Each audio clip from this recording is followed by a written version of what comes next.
السلام علیکم ورحمۃ اللہ وبرکاتہ۔ 5 سوالات اور ان کے جوابات پیش خدمت ہیں۔ پہلا سوال ایک بھائی نے یہ کیا ہے، کیا فوٹو کھنچانا حرام ہے، جس کو تصویر کشی کہا جاتا ہے، کیا حرام ہے؟ دیکھیے، حدیث میں تو اللہ کے نبی صلی اللہ علیہ وسلم نے تصویر بنانے کی مذمت فرمائی ہے، بلکہ یہاں تک فرمایا کہ جو لوگ تصویریں بناتے ہیں کل آخرت میں اللہ ان سے کہیں گے اس میں روح ڈال کے دکھاؤ، یعنی اتنے ناراض رہیں گے اللہ تبارک و تعالیٰ۔ یہ حدیث اور اس طرح کی احادیث کی روشنی میں علماء نے لکھا ہے کہ وہ تصویر جو ہاتھ سے بنائی جائے، یا تو اسٹیچو مجسمہ ہو یا پینٹنگ ہو، تو یہ تو بالاتفاق حرام ہے، پہلے بھی حرام تھا اور آج بھی حرام ہے۔ اب آج کل نئے طریقے سے تصویر کشی ہو رہی ہے موبائل کے ذریعے، تو اس کے بارے میں علماء نے لکھا ہے کہ یہ اگر موبائل ہی میں تصویر ہے اور پھر بعد میں اسے ڈیلیٹ کر دیا جائے، کسی ضرورت کی وجہ سے کھنچوایا تھا، بعد میں اسے ڈیلیٹ کر دیا گیا ضرورت پوری ہونے کے بعد، تو پھر یہ جائز ہے۔ اس کا پرنٹ آؤٹ نہ نکالا جائے، پرنٹ آؤٹ اگر نکال دیے تو پھر وہ حرام ہو جائے گا، وہ میموری میں رہے، کیونکہ وہ میموری میں جب تک ہے ایک عکس ہے، وہ فوٹو نہیں ہے۔ لیکن کچھ علماء نے لکھا ہے کہ نہیں، یہ بھی ناجائز ہی ہے۔ اگر بہت ضرورت ہے تو پاسپورٹ سائز کا فوٹو لے لیا جائے موبائل کے اندر بھی، اور پھر جو ہے سو اس سے زیادہ کی اجازت وہ نہیں دیتے، یہ بھی ناجائز اور حرام ہی کہتے ہیں۔ بہرحال کچھ فقہا نے کہا ہے کہ موبائل کی فوٹو جو ڈیجیٹل فوٹو ہے، ڈیلیٹ کرنے کے ارادے سے اگر لی گئی ہے تو پھر جائز ہے، ورنہ جائز نہیں ہے۔ اور بعض کہتے ہیں کہ ڈیلیٹ کرنے کے ارادے سے لو یا بغیر ڈیلیٹ کرنے کے ارادے سے، ضرورت ہے بہت زیادہ تو پاسپورٹ سائز کی جائز ہے، ورنہ جائز نہیں ہے۔ البتہ یہ سیلفی لینے کا جو مزاج ہے، اس کے بارے میں تو ہر طرح کے علماء کہتے ہیں کہ یہ ناجائز ہے، ناپسندیدہ ہے، اس سے بچنا چاہیے۔ اس سے ایک نیا طوفان کھڑا ہو رہا ہے بدتمیزی کا اور بے ادبی کا، کہ یہ سیلفیوں کے طوفان سے حرم شریف جیسا مقدس مقام بھی جو ہے محفوظ نہیں رہ سکا۔ وہاں عبادت کے لیے جاتے ہیں اور کعبۃ اللہ کے سامنے کھڑے ہو کر سیلفیاں لی جا رہی ہیں۔ یہ تو کسی عالم اور کسی فقیہ کے نزدیک جائز نہیں ہے، کیونکہ یہ بلا ضرورت ہے، فیشن ہے اور عبادت کی روح کو ختم کر دینے والی چیز ہے۔ اسی لیے خلاصے کے طور پہ یہ کہا جا سکتا ہے کہ بہت زیادہ ضروری ہے تو کھنچوایا جائے، ضرورت ختم ہو تو اسے ڈیلیٹ کر دیا جائے موبائل سے، بلا ضرورت سیلفی کا مزاج بنانا یہ جائز نہیں ہے، اس سے اپنے آپ کو ہر حال میں بچانا چاہیے۔ دوسرا سوال یہ کیا ہے کہ پہلے حج کریں یا پہلے نکاح کریں؟ ہمارا جواب یہ ہے دونوں کریں ایک ساتھ۔ وہ کیسے؟ کہ حج کا موسم ہے اور آپ صاحب استطاعت ہیں تو حج کا فارم جو ہے داخل کر دیں، اور جو اس کے پیسے ہیں وہ ادا کر دیں اگر آپ کا نام نکل آیا تو، اور نکاح بھی کر لیں۔ نکاح کرنا ہے انتہائی سادگی کے ساتھ، اسلام جو کہتا ہے وہ، تو نکاح بھی ہو جائے گا چند ہزار کے اندر، اور حج بھی ہو جائے گا۔ حج کے لیے آپ نے جو پیسے رکھے ہیں اس میں سے بہت زیادہ خرچ نہیں ہوگا نکاح میں۔ اسلامی طریقے سے اگر ہم جا رہے ہیں تو پھر جواب یہی ہے کہ آپ حج بھی کر سکتے ہیں ایک وقت میں اور نکاح بھی کر سکتے ہیں۔ اسلام نے الحمدللہ اتنی سادگی اور اتنی آسانی پیدا کی ہے۔ لیکن سوال یہ اس لیے کیا جا رہا ہے، سمجھ میں آ رہا ہے کہ آج کل نکاح کو بڑا مہنگا کر دیا گیا۔ جس طرح لاکھوں میں حج ہو رہا ہے اسی طرح لاکھوں میں نکاح ہو رہا ہے۔ اب ایک آدمی چند لاکھ پہ قادر ہے تو اب پریشان ہے، پہلے حج کرے یا پہلے نکاح کرے؟ تو جواب تو وہی ہے کہ نکاح کو آسان کر کے دونوں کرنے کی کوشش کرے، حج بھی اور نکاح بھی۔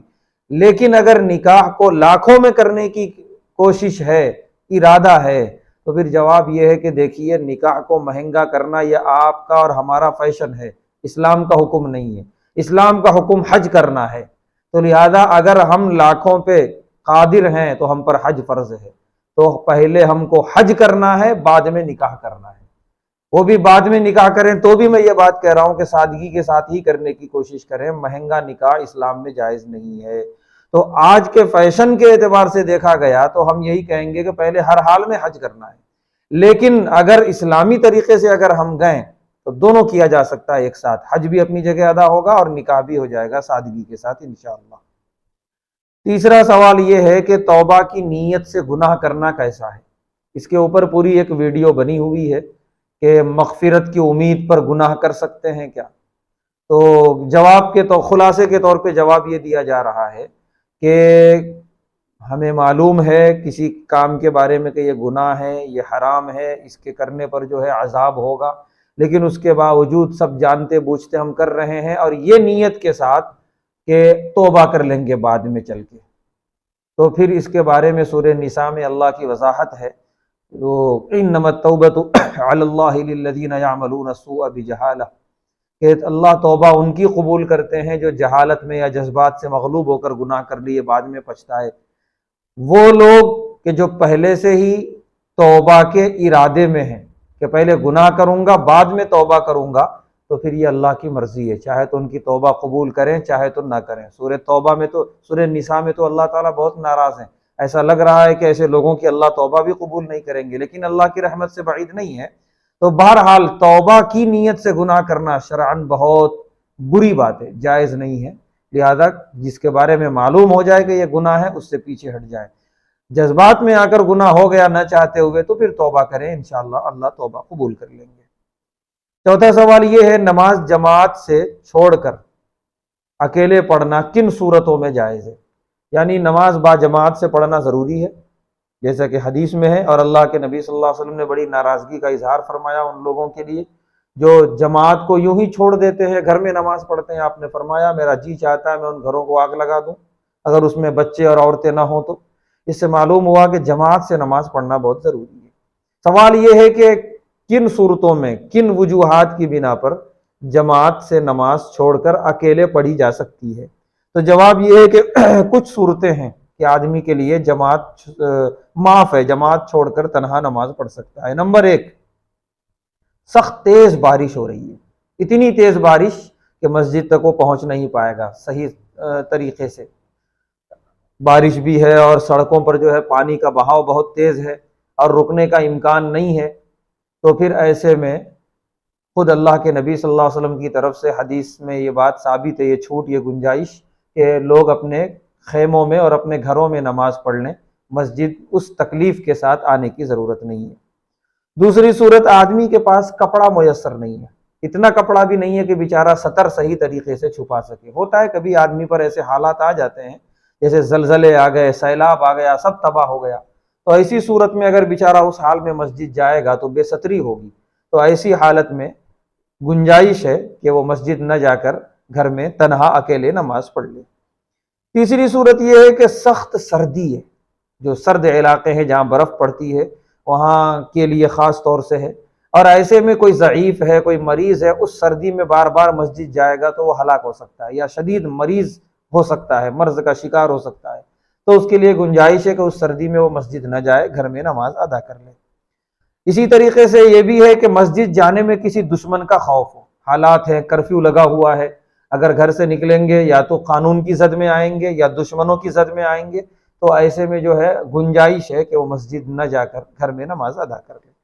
اسی طریقے سے ایک صورت یہ ہے کہ گھر میں کوئی مریض ہے اور اتنا بیمار ہے بیچارہ کہ وہاں ہر وقت موجود رہنا ضروری ہے، تھوڑی دیر کے لیے بھی اگر وہاں چلے گئے تو مریض کو بہت تکلیف ہو سکتی ہے، تو ایسے میں مریض کی تیمارداری کے لیے فقہاء نے گنجائش رکھی ہے کہ مریض کی تیمارداری کرتے ہوئے وہیں پر اکیلے نماز پڑھ لے، مسجد کی جماعت میں شریک نہ ہوا تو کوئی گناہ نہیں ہوگا۔